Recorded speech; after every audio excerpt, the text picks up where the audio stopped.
This is the March 6, 2012 City Council meeting where Dale Rowley, the Director of Emergency Management Agency for Waldo County, is coming in to speak. I had just contacted him to see if I could get some assistance, and suddenly he's being brought in to speak to the City Council. So this is clearly another scam by City Council Mike Hurley. I have another video where I had spoken showing all the flooding, forced flooding to Seaview Terrace. They lead me to believe that there's going to be a discussion about flooding in Belfast, but they don't go there. They talk about equipment and just total nonsense, and if Irene had hit Belfast, we'd all be in trouble. Anyway, here we go. Thank you. Thank you. Report by the County Emergency Management Director Dale Rowley.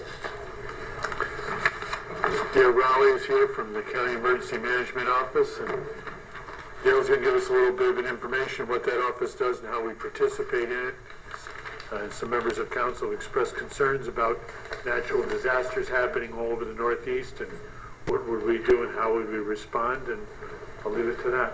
What would we do and how would we respond? I'm actually from Thorndike, and I'm from the director of the Waldo County Emergency Management Agency. We put the new facility up behind the old jail. Emergency management basically is an organized effort to respond, prepare for, recover from, and mitigate from major emergencies and disasters. A big part of what we do and what we do with a lot of the communities is planning. We develop emergency plans.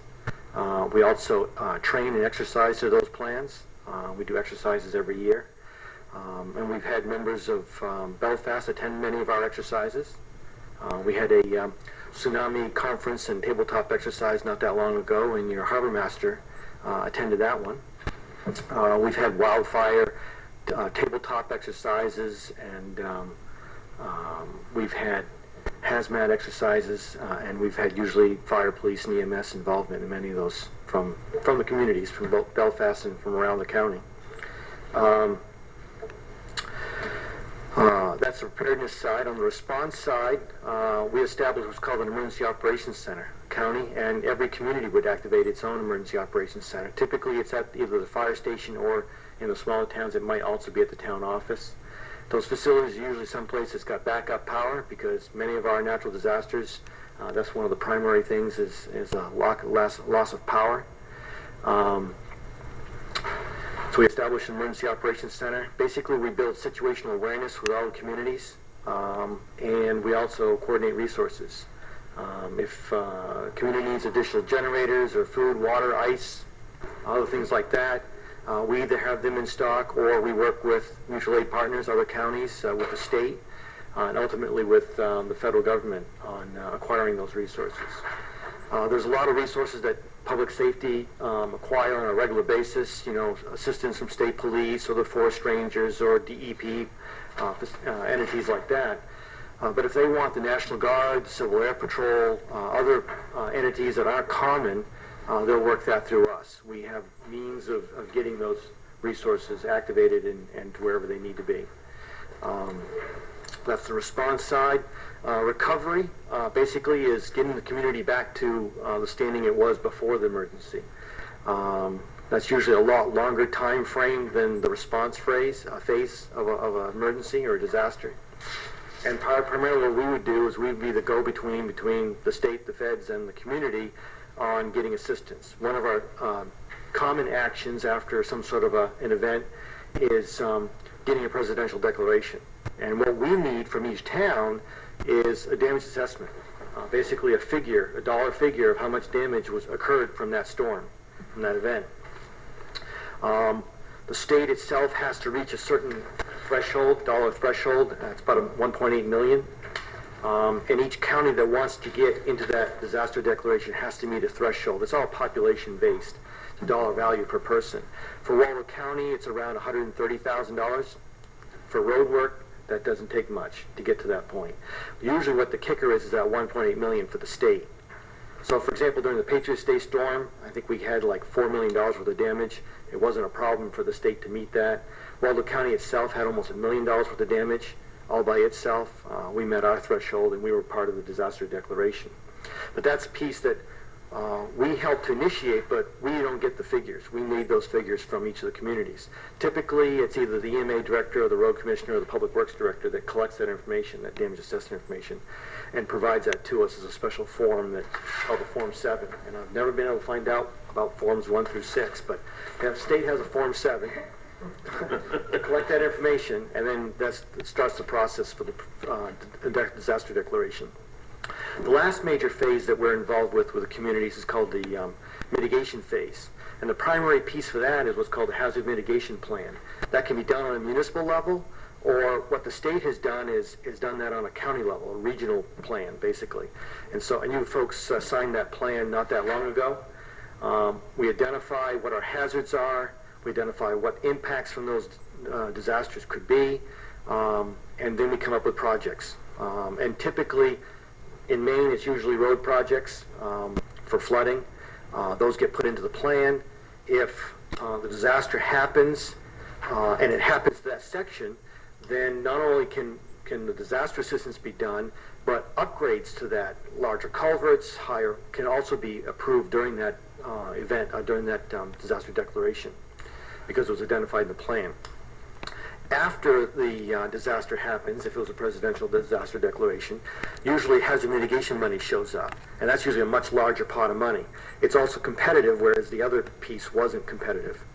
And in that piece, that can be a section of road that, or a bridge or a culvert or whatever, that wasn't damaged during that storm, but has been identified in the plan as a project at site. And a grant could be submitted to try to acquire that. Typically, the grants are 75-25. During the disaster assistance is usually a 90-10.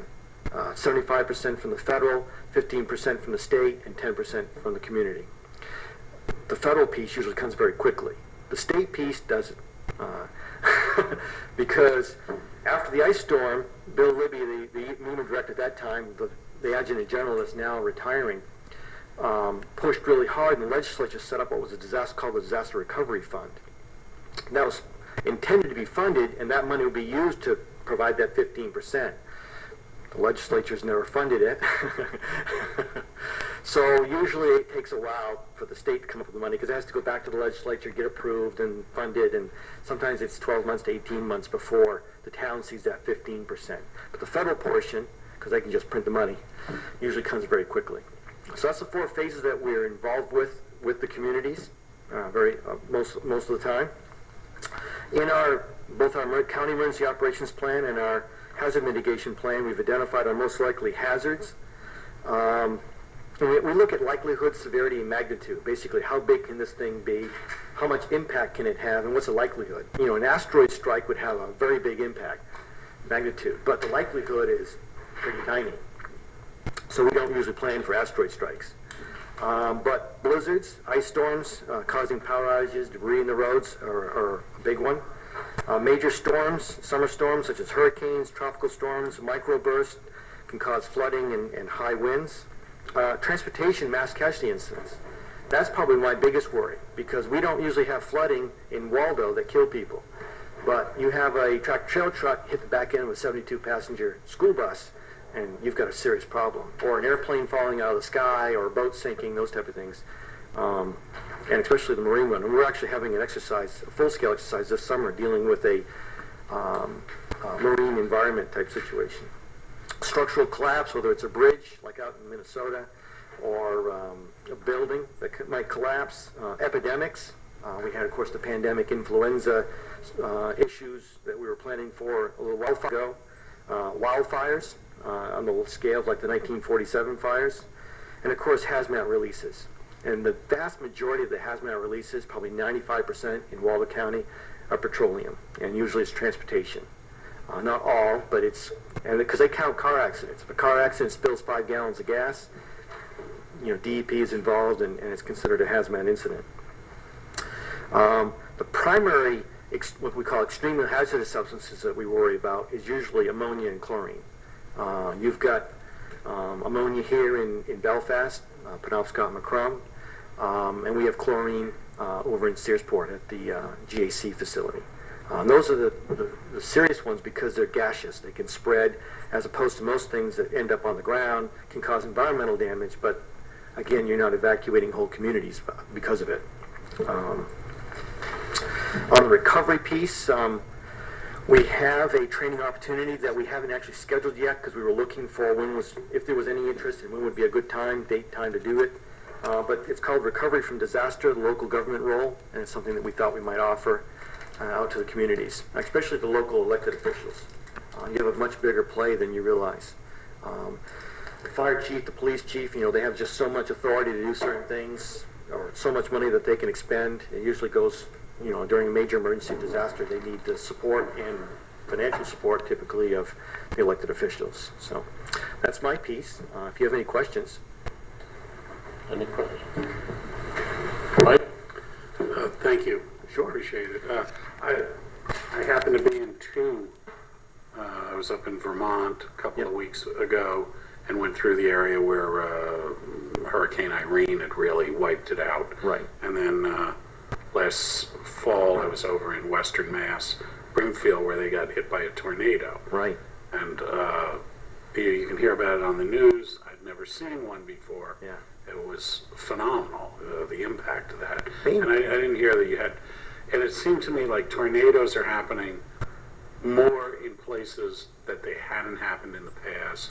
And I don't know that you could plan for that, but We have a classification called severe summer storms, and we fit that into that because usually it's during a thunderstorm that a tornado occurs.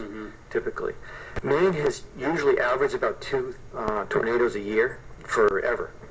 We have them, but typically they're in T6 R4, and so nobody really knows about it until after the fact when a logger happens to be going through and it looks like somebody's clear cut and it was Mother Nature doing it. We had one just recently over in western Maine that came through from New Hampshire into western Maine. So it can happen in populated areas. It's just Maine is so big, and the population density, though, as it is, we've been kind of lucky. I think last year we had 3, which was a 50% increase over past years. might have one this year. But. Yeah. When you did the tabletop tsunami, how'd that go? Pretty good. What actually, we type actually tsunami did you have? Well, we had the folks come down from Alaska. They are the masters of tsunamis. There's a National Weather Service entity or agency, and they're headquartered up in Anchorage, that deals with basically the west coast of the United States and the east coast of the United States, continental United States, for tsunamis. Then they have a Hawaii office also, which they're probably, Alaska and Hawaii are actually the 2 largest threat areas for tsunamis. In our area, they're pretty unlikely, but there's 2 types that can occur. One is called a meteorological tsunami, and basically it's caused by a downdraft of air. It can be from a microburst or anything like that out at sea. And one occurred a few years back down in Lincoln County. Suddenly the water just started raising in one of the harbors and then just went right back down again.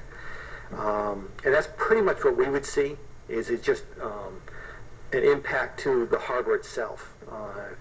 It would mostly be damages to docks or whatnot from boats being pushed around, jostled around a bit. That's caused by a meteorological event. Then there's an earthquake-type tsunami. The worst case scenario for that is that in the Puerto Rican Trench, we would have about 4 days notice that it's coming. They calculate that it would be probably around a meter high, about 3 to 5 feet high. So it wouldn't really come inland anywhere, especially in Waldo County, because the elevation, the terrain is a pretty high elevation. But it could cause injuries if people were in the water, let's say down at, for example, Lincolnville Beach, down in the sand, and they didn't come out of the water. But again, we've usually got quite a notification that those are coming. It's like a bulldozer. It's only this high, but it's unlike a wave that's got a wavelength of 3 feet and it's 3 feet high. This thing's got a wavelength that's like a mile wide, a mile deep, and so it's just like a bulldozer. And what it's actually done, I've seen video footages of people standing in a 3-foot tall tsunami and they get knocked over, and then they get dragged back out when it goes. If they see it coming, they can run up the beach, and usually the elevations are such that it doesn't take much to get 3 feet up in elevation. But it was unique. I had no idea about tsunamis, and the conference and the tabletop exercise was a real eye-opening experience. And your harbor master was there, as a matter of fact. And that's probably the biggest impact to Belfast would be any damages to the dock areas and to boats. What's the ammonia? You mentioned a big ammonia tank. You have ammonia down at Penobscot Macrum. They use it in part of their manufacturing process. We do a tabletop exercise with them about every other year about what their response would be. The fire chief shows up, and we have our hazmat team people there. Ammonia sink or rise? It will sink. So for the most part, it'd probably stay down in the marine area instead of coming up. But we actually, I think it was a couple of years ago, we had a release, and people up in the town could smell it. It was in the late afternoon. They had a release. They do have shutoffs down there that if the tank starts to lose pressure, valves start closing and whatnot. So they're pretty certain that they wouldn't have a major release, but of course, you never know, when what can happen. Worst case scenario, they could have a rupture of their tank and then there'd be ammonia issues. Ammonia isn't going to travel as far as chlorine or have nearly as severe health issues, but it still be very irritant, especially to folks that already have health problems. Especially to anybody who's near it. Yeah, yeah, because it's a higher concentration the closer you get. The further you get away from it, even if the wind's blowing, it's going to disperse it. The biggest problem would be the fear of an accident or something with one of the big trucks on the bridge with that stuff. Well, yeah, a big problem with the bridge, of course, would be then you'd close that bridge down, and then that would cause a severe issue with traffic and whatnot. That bridge, probably a worst case scenario would be the overpass over by McDonald's, because you've got a more higher concentration of people if something came toppling down over the side of the overpass. But it's amazing what's actually being transported across the roads. Radioactive materials, explosives. I mean, there's lots of things that are being transported. Pretty nasty stuff. Yeah. You did an exercise on ammonia. Yeah. Sensible thing to do. Is there any? What's the record like down there at Macrum for safety with that ammonia tank? Are there incidents that have occurred that are? You said we don't have many on record. We've had a handful, and most of them were very, very light concentration. Their systems worked. When ammonia started to get released, the pressure started dropping in different lines or tanks. Relief valves kicked in. They also have monitors, sniffers down there. So inside the plant, if it starts to smell a high concentration of ammonia, it shuts things down. And then it takes their maintenance crews to actually have to fire things back up again. And who regulates that? Is somebody at the state level? Yeah, that's Permit that? well. Permitting, I'm not sure about. When it deals with, they have to report it. In my world, the emergency management world, probably they have to get a permit from DEP. But on the emergency management side, they have to do what's called a Tier 2 report every year, along with even the gas stations and anybody that's got over 10,000 pounds of petroleum product. Have to report on what's called a Tier 2. And that goes to the fire departments, it goes to the county emergency management program, or actually the local emergency planning committee, LEPC, and it goes to the state emergency management office. Actually, the State Emergency Response Commission, the CERC, have to get that every year. Their quantities, what type of materials they've got, where they're located, we have all that data that we collect. Very interesting. Right. Dale, I know you've heard about this new tank that's proposed over in Searsport. How does the county get involved in that at all? Our only involvement would be through the local emergency planning committee for the most part, and through the EMA program with what we could do to assist. If anybody was building anything, especially like a petroleum tank, such that is a hydrocarbon material, has to have an emergency facility response plan. They have to have a spill plan, and now they're usually combining those into one big plan. For example, we have a plan from the Sprague Terminal that's literally that thick. Just everything you could possibly think of is put into that plan. So they have to have an emergency plan, and then the community has to update its emergency plans, and the county would update its emergency plans for dealing with whatever the hazard was. So we don't have a plan today for it, because it doesn't exist. Before, before it gets built, we would have to develop an emergency plan. Well, they would have to develop their own, and then we would develop our plans on how we're going to deal with something like that. So how does your responsibility, let's say, you had Belfast wanted to do, there's people who feel this tank is very dangerous. I'm kind of asking on their behalf. And that the tank does not really just live inside the Searsport's boundaries in the worst case scenario, that it very quickly gets outside of Searsport. How does the county respond to something like that? I mean, do you, I understand, they make a plan. When it comes to permitting or permission or whatever, we have no involvement in that whatsoever. The county government has no authority when it comes to land use, planning, organization, building codes, none of that. But I mean, there's a facility in Bucksport that could impact Belfast, the paper mill. And they can have a release of hydrogen sulfide, they can have a release of chlorine, they can have all kinds of releases there. And if the winds are right, then Stockton Springs is going to get impacted, Searsport can get impacted, Belfast might get impacted from that.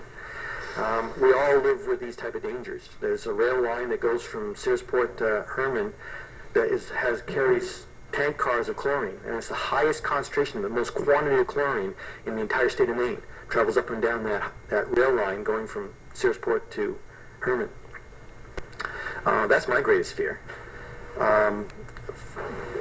For my own information on those tanks, and I don't have all the information, and I can't say equivocally about anything, but my fear is not of that tank exploding, because what it would take to try to get a tank like that to explode, I guess I'm more worried about an asteroid strike.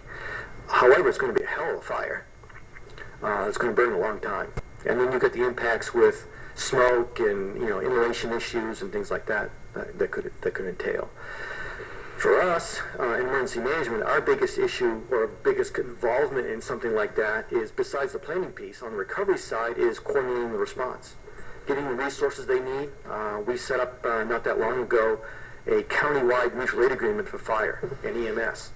So if Searsport needs assistance, there's 75 fire trucks that are standing by waiting to go. They won't be able to, there's not enough room down there to get all those fire trucks. And 400 firefighters and 200 EMPs are all part of that mutual aid agreement that we worked for that. So we would coordinate the response. We would make sure that the information is getting out to whoever needs the information. We might work with Searsport on evacuations if those were necessary.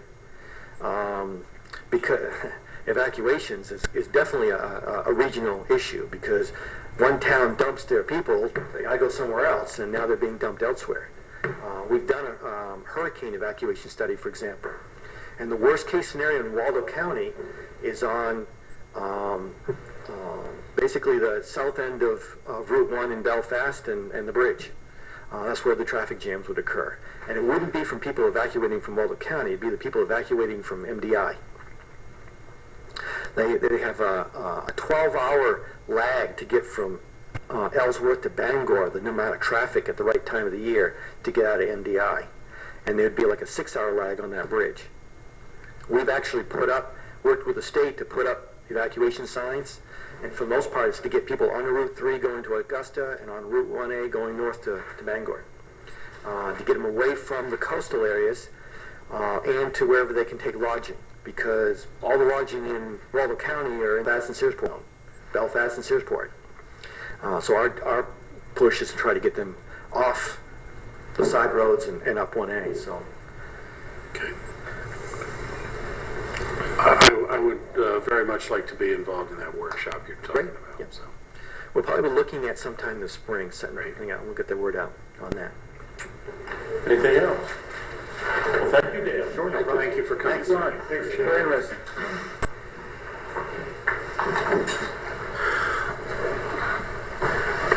Further discussion on Belfast Economic Development Strategy? Good evening, Mayor. So there you go. No mention of Seaview Terrace. I walked out, and then Dale came out behind me, and he talked just a little bit, and he told me I did a good drawing on the map of all the water being forced to Seaview Terrace, and he's an engineer as well. And he said he can't help Seaview Terrace until the city manager and city council want to mitigate Seaview Terrace. So they don't want to. They're gonna drown us for economic development and let the hospital have us. No doubt about it.